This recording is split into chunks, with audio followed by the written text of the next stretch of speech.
Audio Jungle. Audio Jungle. Audio Jungle. Audio Jungle.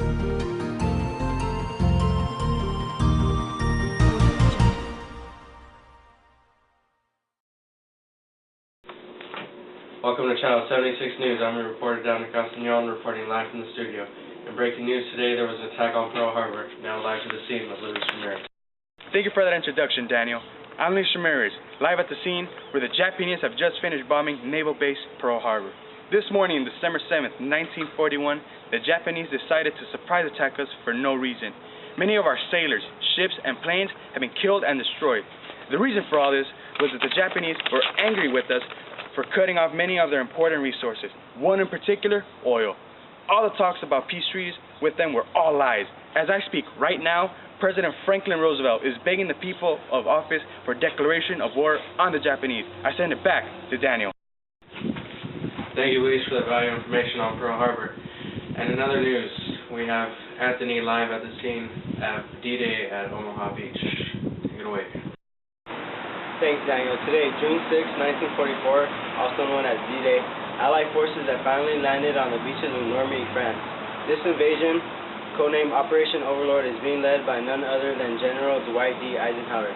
Many of our brave soldiers have already landed, and there have been many casualties, like this courageous soldier.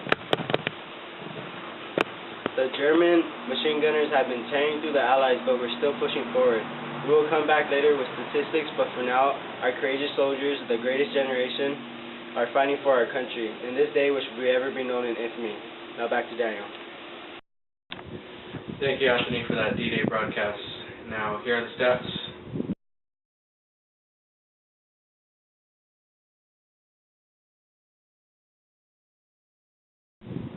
And now to our sponsor for this special broadcast of their first commercial.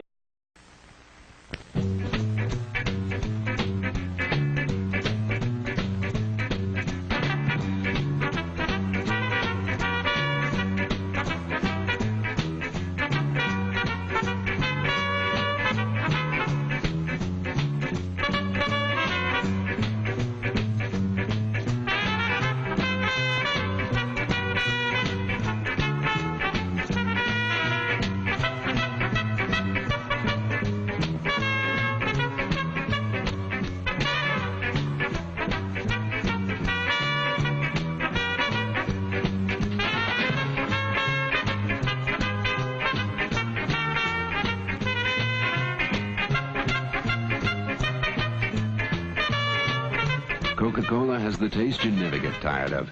Always refreshing. That's why things go better with Coke after Coke after Coke.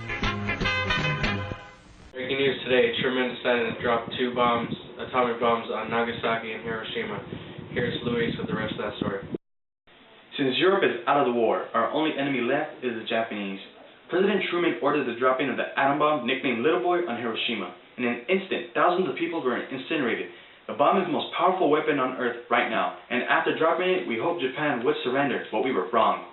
Due to Japan not surrendering, we dropped another atomic bomb on Nagasaki, which brought the death toll to over 200,000 people. Emperor Hirohito finally surrendered because he could not stand seeing his people in pain. The aftermath of the bomb are going to affect the Japanese people for many years to come because of the radiation. Now, to a clip. A short time ago, an American airplane dropped one bomb on Hiroshima. President Harry S. Truman broke the news to the American people. An atomic bomb more powerful than 20,000 tons of TNT exploded high above the Japanese city of Hiroshima. The bomb virtually erased the city and its inhabitants. 3 days later, another A-bomb was dropped on Nagasaki. Within the month, the Japanese surrendered aboard the USS Missouri in Tokyo Bay. The war was over. Today, Victory in Europe Day, aka VE Day, we have a special interview for you, hosted by Anthony Tully. Hi everyone, I'm Anthony here with First Corporal Johnson, who is stationed in Europe and is part of the D-Day invasion. He's very excited to return home, and we have a special interview. How do you feel about the end of the war? I'm ecstatic about the end of the war. Words can't explain. You know, like I'm happy to be here at D-Day invasion, seeing all your friends die. Just thank God every day that I made it up. Are you excited to return home? Yeah, I'm excited to return home. I haven't seen my wife and kids. They've been writing to me, but seeing them is way more important than just letters. Were you fearful for your life? Every night, not having to sleep with the gun under your pillow, just not knowing what you could wake up to, bombs, raids, you never know. What are you going to do when you return home? Probably take my kids to Disneyland. I've always promised them to go, but I got shipped off to where, I'm not going to finally take them. Yeah, well, nice to meet you, sir. And to get your mind off the war, here's an interview with Jackie Robinson.